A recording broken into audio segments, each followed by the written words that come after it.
জৱাহৰ নৱোদয় বিদ্যালয় অৰ্থাৎ JNV ভাৰতবৰ্ষৰ এখন নামকৰা সংস্থান। আপুনি ক'ব পাৰে যে এই দেশখনত যিকোনো ঠাইত যদি কোনো উত্তম প্ৰশিক্ষণ দিয়া হয় তাৰে মাজত এখন জৱাহৰ নৱোদয় বিদ্যালয়।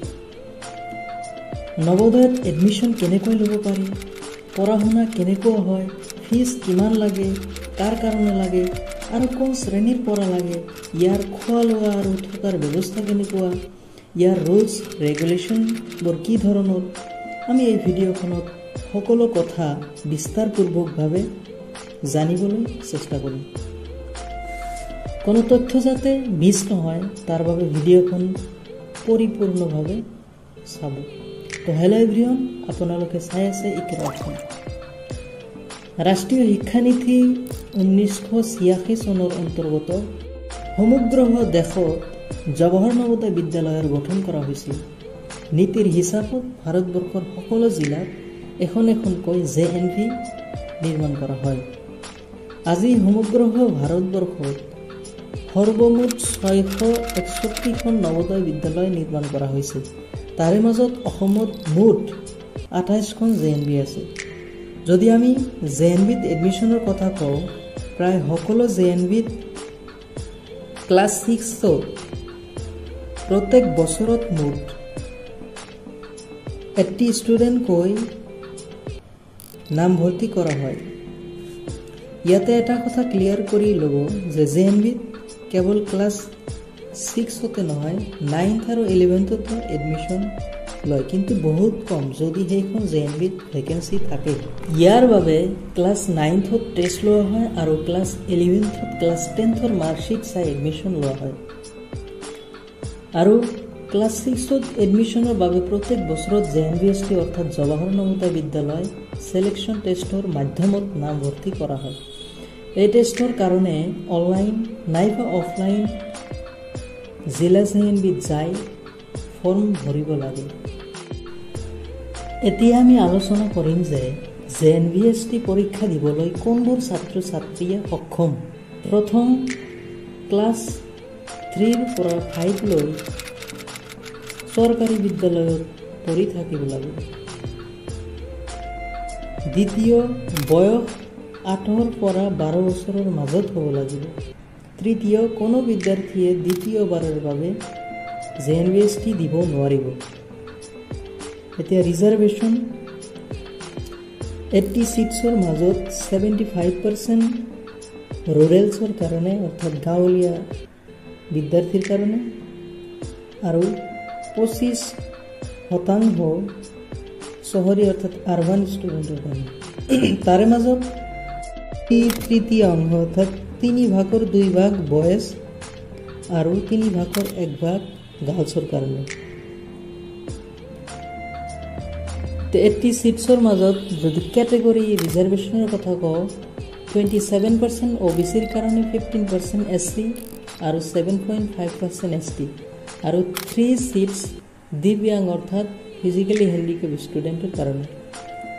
এতিয়া আমি আলোচনা কৰিম JNVত পঢ়া শুনাৰ বিষয়ে। যে নৱোদয় বিদ্যালয়ৰ স্থাপন 3টা ভাষাৰ কনচেপ্টত কৰা হৈছিল: ইংৰাজী, হিন্দী আৰু স্থানীয় ভাষা অৰ্থাৎ অসমৰ বাবে অসমীয়া। নৱোদয় বিদ্যালয়ৰ আন এটা অন্যতম কনচেপ্ট হ'ল মাইগ্ৰেশ্যন। ইয়াৰ অন্তৰ্গত কেৱল ক্লাছ 9thত কিছুসকল ছাত্ৰ ছাত্ৰীক হিন্দীভাষী ঠাইৰ পৰা অহিন্দীভাষী ঠাইলৈ আৰু অহিন্দীভাষী ঠাইৰ পৰা হিন্দীভাষী ঠাইলৈ মাইগ্ৰেশ্যন কৰা হয়।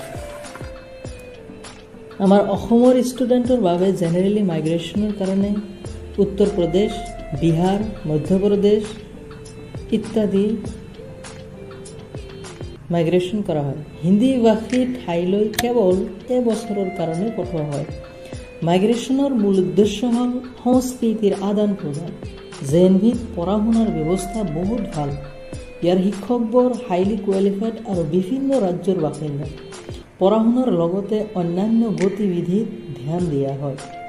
উদাহৰণস্বৰূপে কলা, খেল, বাদ্যযন্ত্ৰ, ষ্টেজ পাৰফৰ্মেঞ্চ, ইয়াৰ বাবে পৃথকভাৱে শিক্ষক শিক্ষয়িত্ৰী আছে। নৱোদয় বিদ্যালয়ত পঢ়া শুনাৰ লগতে থাকিবলৈ হোষ্টেল আৰু খোৱা লোৱাৰ বাবে ডাইনিং হলৰ ব্যৱস্থা আছে। ইয়াৰ লগতে অন্যান্য লাগতিয়াল বস্তু বিনামূলীয়াকৈ প্ৰদান কৰা হয়, যেনে পোছাক পৰিধান, দৈনন্দিন ব্যৱহাৰ কৰা বস্তু যেনে তেল, চাবোন ইত্যাদি। এতিয়া আমি আলোচনা কৰিম সকলোতকৈ জৰুৰী বিষয়টো, কি নৱোদয় বিদ্যালয়ত ফিজ কিমান লাগে। এই বিষয়টোত বহুতৰ কনফিউজন থাকে।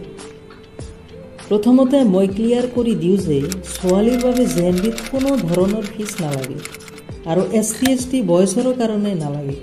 বাকী জেনেৰেল আৰু OBCৰ বাবে মাহেকীয়া 600কৈ লাগে আৰু ল'ৰাসকলৰ মাক দেউতাক যদি চৰকাৰী চাকৰি কৰে তেনেহ'লে মাহেকীয়া 1500কৈ দিব লাগে। ইয়াৰ মাজত যিহেতুৰ মাক দেউতাক BPL কেটেগৰীত পৰে তাৰ বাবে ফিজ দিব নালাগে। ধ্যান ৰাখিব, কেৱল ক্লাছ 9ৰ পৰা 12 লৈকেহে এই ফিজ জমা দিব লাগে। অৰ্থাৎ ক্লাছ 6ৰ পৰা 8 লৈকে সকলো ছাত্ৰ ছাত্ৰীৰ বাবে নৱোদয় বিদ্যালয় একেবাৰে বিনামূলীয়া। এইখন ভিডিঅ'ত আমি নৱোদয় বিদ্যালয়ৰ বিষয়ে বিশেষ তথ্য জানিবলৈ চেষ্টা কৰিছোঁ। নৱোদয় বিদ্যালয়ে কি, কিমানজন চিলেকশ্যন হয়, কিমান ফিজ লাগে আৰু কি কি ফেচিলিটিছ আছে, এই সকলোবোৰ অতি ভালকৈ আলোচনা কৰিলোঁ। জেএনভিৰ কোনো ধৰণৰ বিশেষ বিষয়ৰ বাবে যদি কোনো তথ্য লাগে আমাক কমেণ্ট কৰি জনাব।